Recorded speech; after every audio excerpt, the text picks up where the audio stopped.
and welcome to the No Flipping Excuses Show. Don't touch that This is the #1 podcast for real estate investing, and each episode covers what you need to know to find and flip deals right now. Wow! Break free of the chains that are holding you back and join us on today's episode. Hey, what's going on? It's Jason Lucchese with the No Flipping Excuses Show. I am so excited that you are here with us today. We're going to be talking about one of my favorite topics, cash flow. And my special guest that we have on is an expert on being able to structure and put awesome deals in your portfolio so that you can have cash flow coming in every single month. I've got Mr. Zachary Beach with me here today. How are you doing, my friend? Hey, Jason, thanks for having me back on. Not only are we going to create cash flow for you monthly, but we're going to create three distinctive paydays, cash flow now, monthly, and on the back end. So we'll certainly structure and get some really, really great deals together. That way you can hop off that treadmill. And if you're brand new, get into the business and be profitable right from the beginning. Yeah, exactly. Like the newbie roller coaster, right? It's you get a deal here and there, you make some money here and there, and you don't really have that stable income coming in like you do if you're at like a 9-to-5 job. So what a lot of people, I think, are going to get from this episode, especially with your expertise and being able to structure the deals that you guys do, is really being able to have that stability of income coming in every single month. And one of the beautiful things too is, once you have that income coming in every single month, you have what I like to call freedom.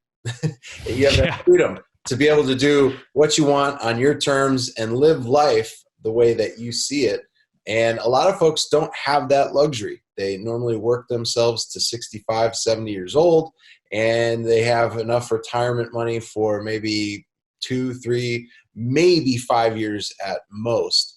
And the exciting thing why I had Zach come on here today is to really kind of cover some of the things that could really help set you up for right now and also the future. So Zach, since you are a returning guest, and we don't have a bunch of returning people that we have on, but your show was absolutely amazing, and we wanted to get you back on here because a ton of people were asking for you to come back on.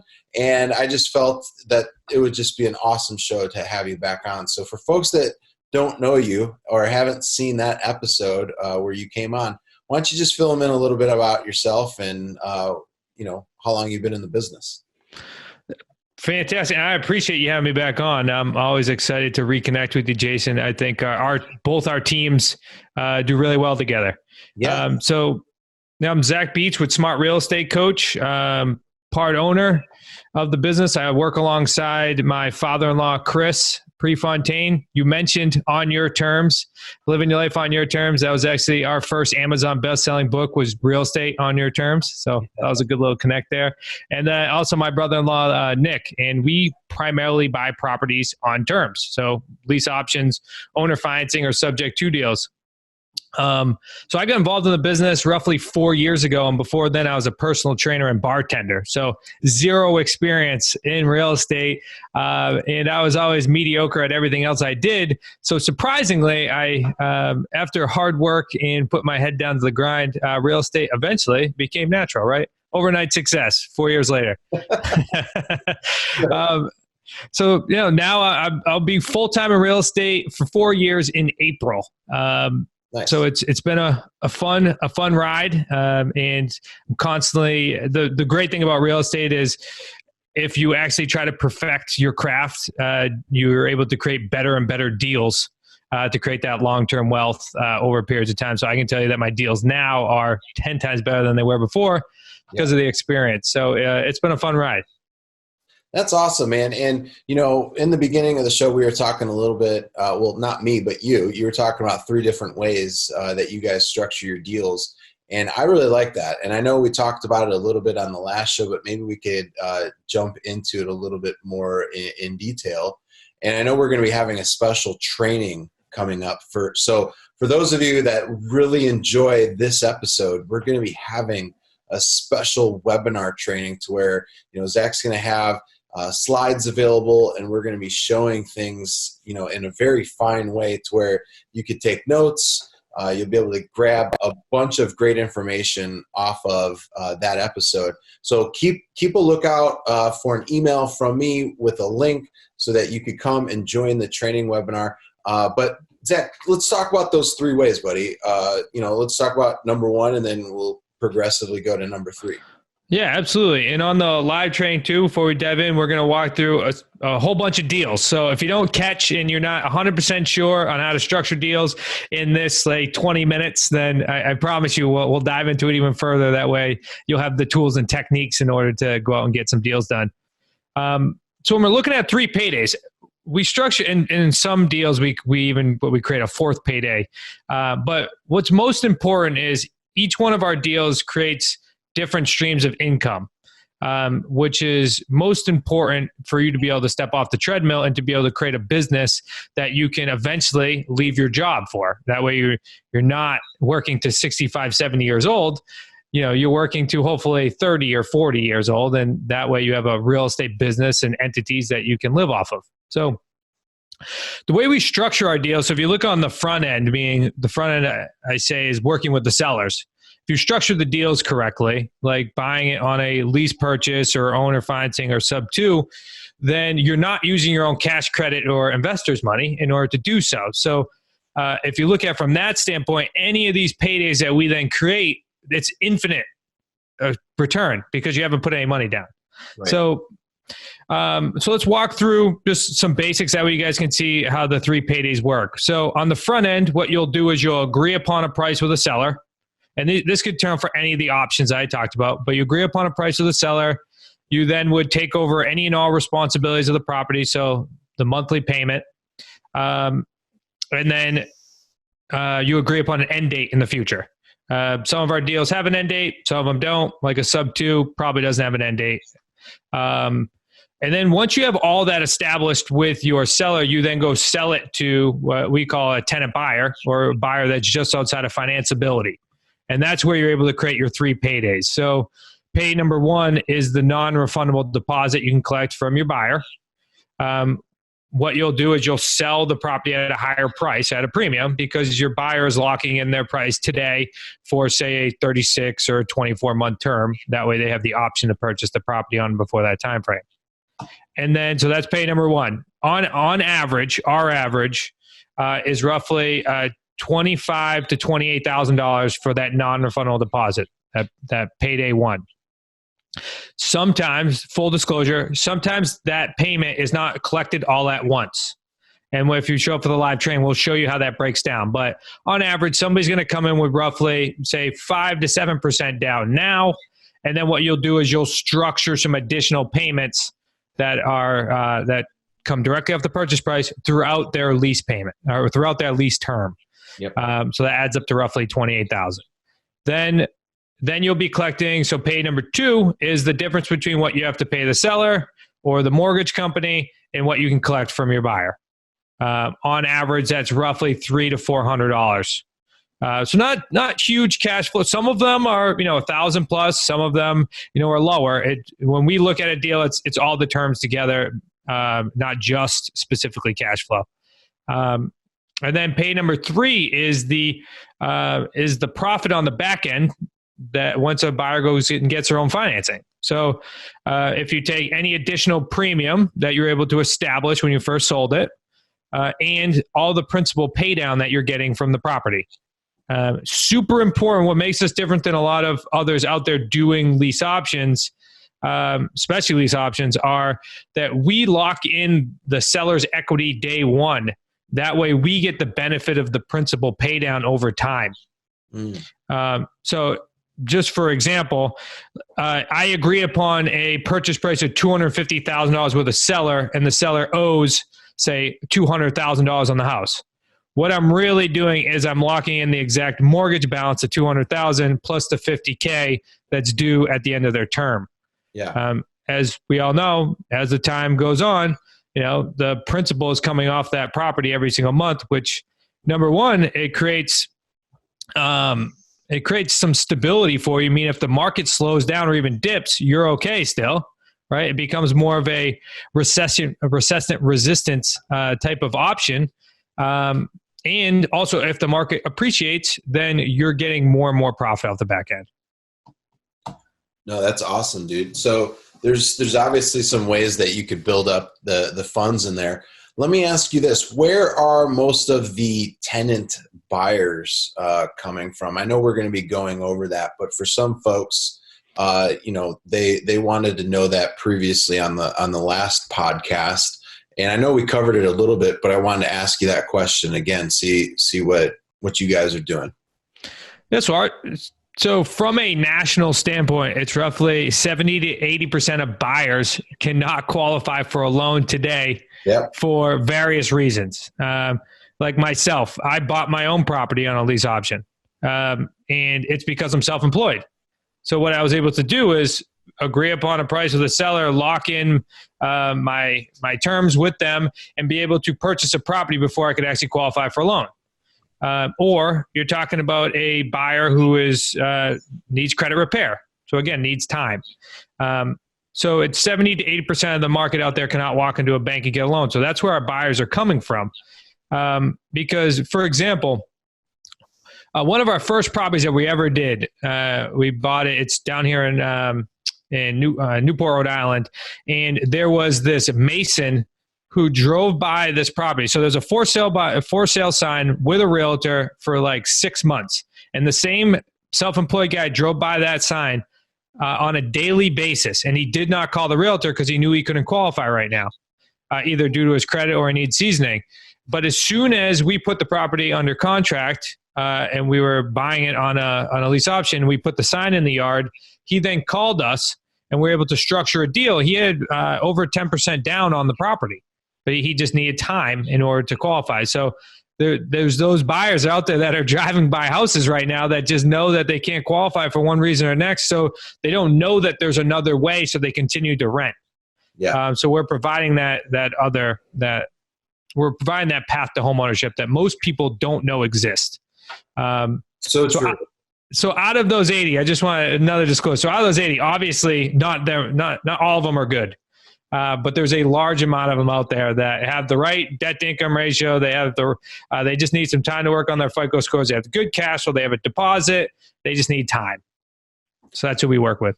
No, that's exactly, not everybody obviously out of that group is going to be good, but if they have like you said, those debt to income ratio, they have good income, they have job history, maybe they just fell on hard times and their credit score doesn't reflect who they are right now, but maybe they were different maybe a year and a half, 2 years ago. There's a lot of things that come up. For listeners, life always throws curveballs and you got to be prepared. Not everybody has a catcher's mitt. Sometimes it hits you in the hand. And we've all been there. But, the other thing that I wanted to ask you too, Zach, since, I have you on here, just from a simplicity standpoint, we don't need to dive super deep into this, but what would be the main contracts that would be needed on doing one of these types of deals? Yeah, so if you're looking at it from a lease option or a lease purchase standpoint, we like to use lease purchase. It sounds more concrete than a lease option. Mm-hmm. We have agreement. It's called a short form lease purchase agreement. That's been 100% customized from our attorneys.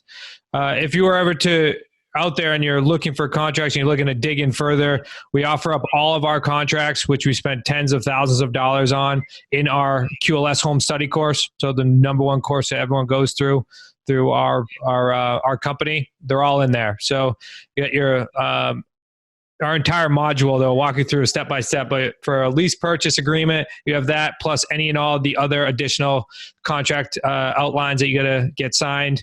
We have our own purchase and sale agreement in there.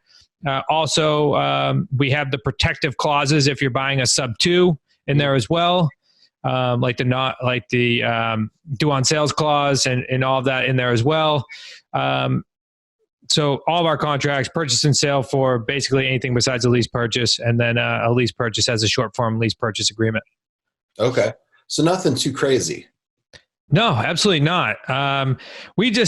This is what we focus on. It's the niche we're 100% into. So, we spent a lot of our time and our attorney's time making sure that the agreement has protected us, as we've learned plenty of lessons throughout, the hundreds of properties that we've purchased, that there's certain things that we just want to make sure are covered, and to make sure we're always protected. Because you're in this, when you're working these types of deals, so like a lease purchase or owner financing or a sub two, like this is really, it's a partnership because you're in a long-term relationship with the seller and the buyer, right? And there's a lot of trust that goes into it. So you just want to make sure the agreements all protect you.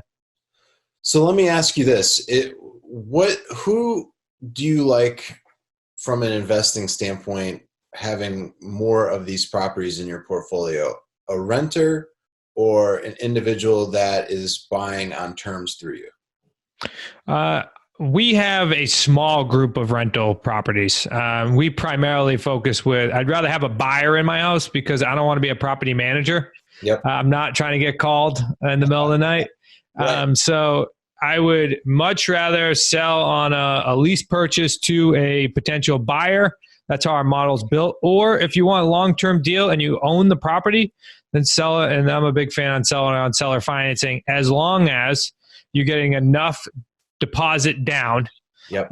Where you're super comfortable. And also, you'd want to make sure, and being somebody out there, the difference between selling on a lease purchase and seller financing would be know your tenant buyer laws or your foreclosure laws. Because, of course, if you're selling to a buyer on seller financing, then if they were to screw up, you need to foreclose on them. Compared to if you're selling on a lease purchase, you would then evict them. So just know your laws, and that will determine your exit strategy. No, absolutely. So, before we hopped on here, we were talking a little bit offline, and we talked about another property that you had going on in a completely different state. With your guys' strategies, can this be done in a virtual standpoint? Can this be done like anywhere from, like, say, for instance, we've got students in Australia, New Zealand, parts of Europe. Can those types of folks do deals wherever? Is this a potential virtual operation? You can certainly do it virtually. I've been asked this question so often because I feel like that's the world we live in now. It could certainly be done virtually, but my warning to everyone always is you're probably not going to get every deal, meaning you're going to leave a lot of money on the table because of what I alluded to earlier, which is this isn't like a one payday thing. This isn't like a wholesale where you get in with the seller, you sell the property off, everybody gets their money, everything's off the books. Now the seller's name's off their mortgage and off the property, and everybody walks away. You're in bed with the sellers and the buyers for a period of time. So if you're trusting a seller to give you a property with little to no money down for a longer period of time, and trusting that you're going to make their mortgage payments and take care of their property if something were to happen, then you're asking a lot from someone to not meet you. Have we done properties? I bought a property subject to the existing loan on an installment contract, meaning we bought it subject to the existing loan, the title transferred, we acknowledge that there's a mortgage on the property, but we did structure where they were getting some equity out of it, but it was over a period of time.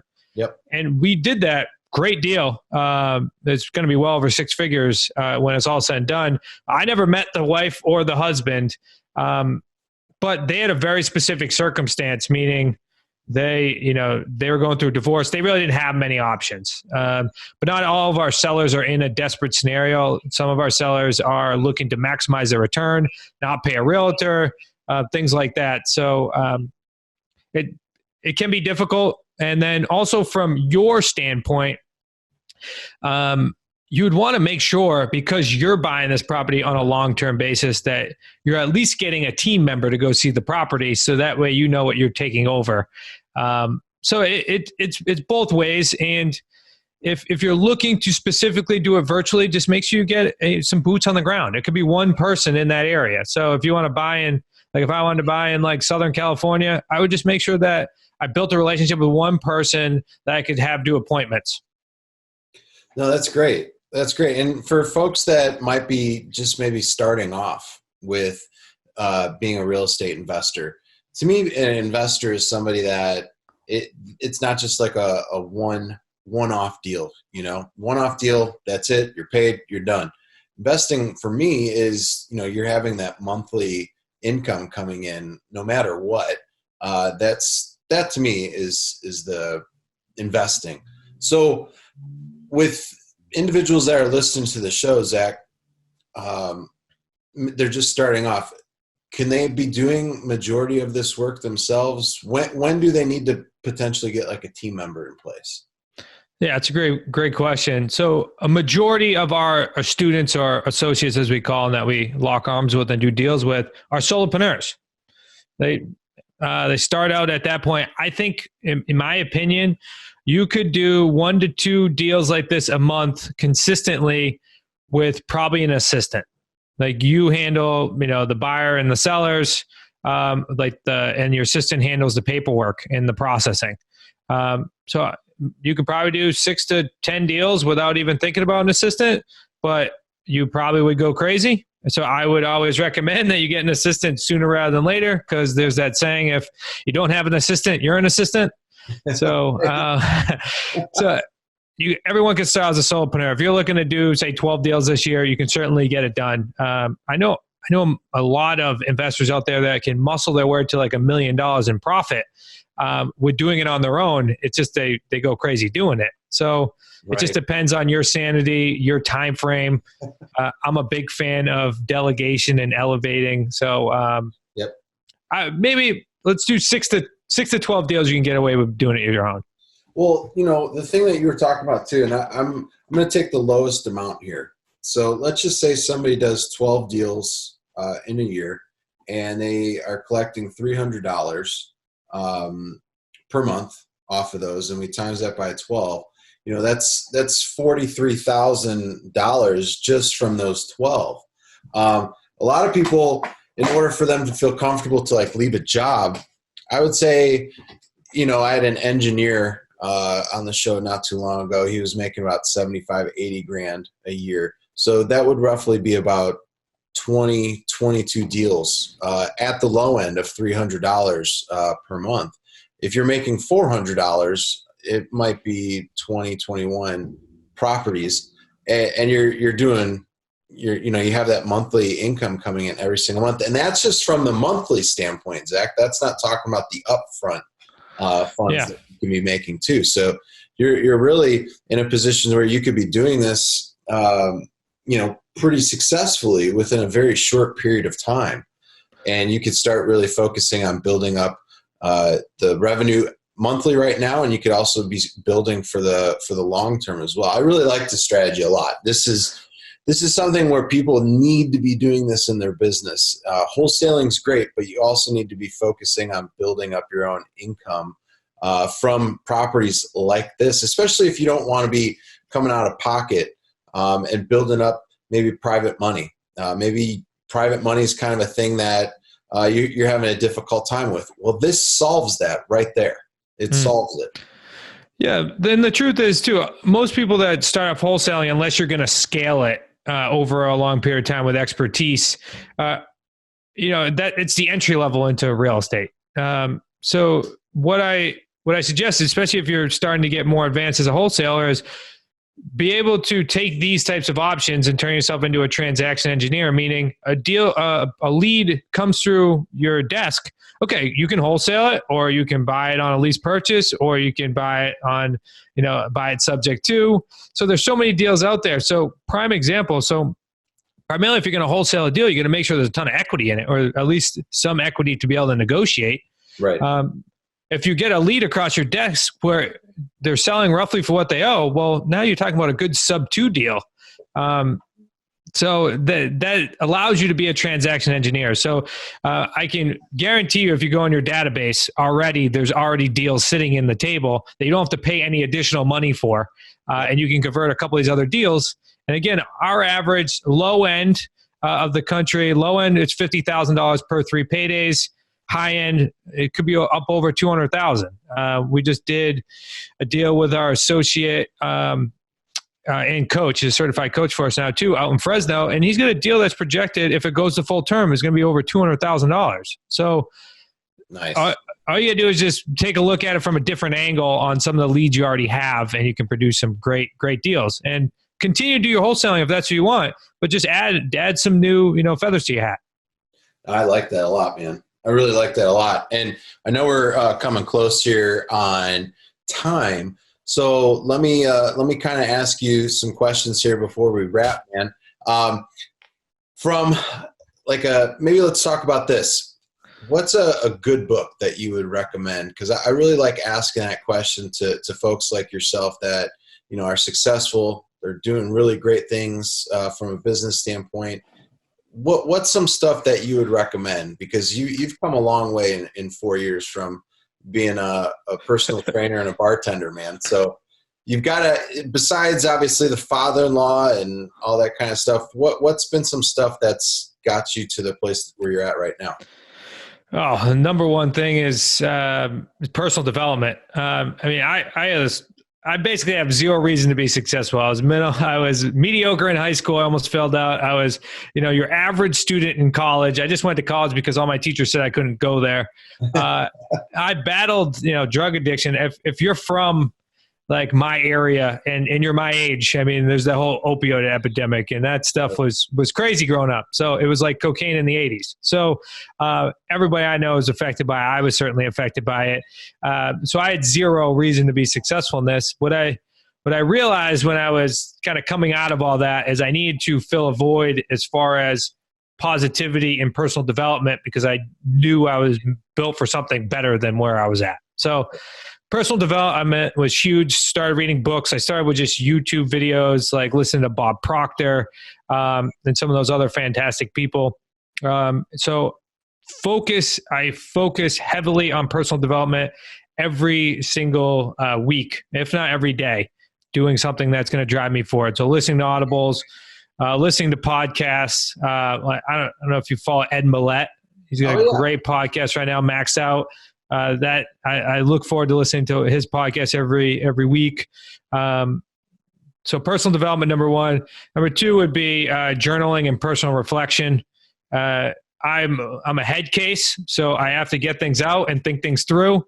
Yeah. So that was huge, especially going through, growing up and trying to be a high achiever and all of that. And then lastly, I would say working out. You got to I know I'm in a better state of mind when I have a day where I'm working out, just because it gets my blood flowing, gets me thinking more clearly, gets my energy up. Yep. I'm really, really focused on energy in order to keep myself to be successful. Having a couple small kids, running multiple businesses, it can be exhausting. As me and you were talking offline, you have a couple kids yourself. So in order for us to be top performers, we got to be at the top of our game, which means our energy and our brains are going to be clear. Absolutely, man. And I appreciate you sharing all that, because a lot of people think like, oh man, these guys have podcasts. They're successful real estate investors. They must have had, a great, they must have had a silver spoon at some point. That's definitely not the case. I was like you, Zach, I barely graduated high school, didn't go to college. And, just wasn't, the type of person where I thought I'd be where I am today. But, I agree with you on all three of those things. Those are huge things. So we've got the upcoming training coming up. You're going to get a link for that very soon. Zach, what's some other ways for folks to reach out to you? Yeah, so we're going to be doing the live training. Definitely go to that. We'd be happy to send you a free book of our Amazon bestselling. Well, it's actually our second Amazon bestselling book, our New Rules of Real Estate Investing. We'll give you the link below. You just go to newrulesforfree.com. New Rules for Free. It is free. It's a real book, and we'll ship it to you hardcover. Or it might be soft cover, but it's a real book. So that'd be the best. Also, feel free to go ahead and email support if you want to go ahead and set up a strategy call. Just go to support@smartrealestatecoach.com. Be happy to chat with you, see if we can do anything to help. So those would be the couple ways to reach us. Awesome. Zach, thanks so much for having you on here. Guys, for those of you that are with us right now, make sure you head on over, get our new book, Flipping Out Over Probates. You go to flippingoutoverprobates.com. That redirects you right to Amazon. And all of the profits, all of the proceeds go to two amazing charities, Beat Kids Cancer and Veterans Best Friend Indiana. So head on over, flippingoutoverprobates.com. Grab yourself a copy. It's only 174 pages, and it's jam-packed with information that's going to help you and your business. And you could execute the strategies that you learn from the training that we're going to be having coming up here with Zach, where we're going to be talking more about deals and how you could be structuring for the long term. If you need anything from us as well, it's support@jasonluchese.com. That's support@JASONLUCCHESI.com. But other than that, thanks again, Zach, for joining us on today's show. Everybody have a great day. Go flip a house. Start building up that long-term wealth. We'll talk to you later. Bye now.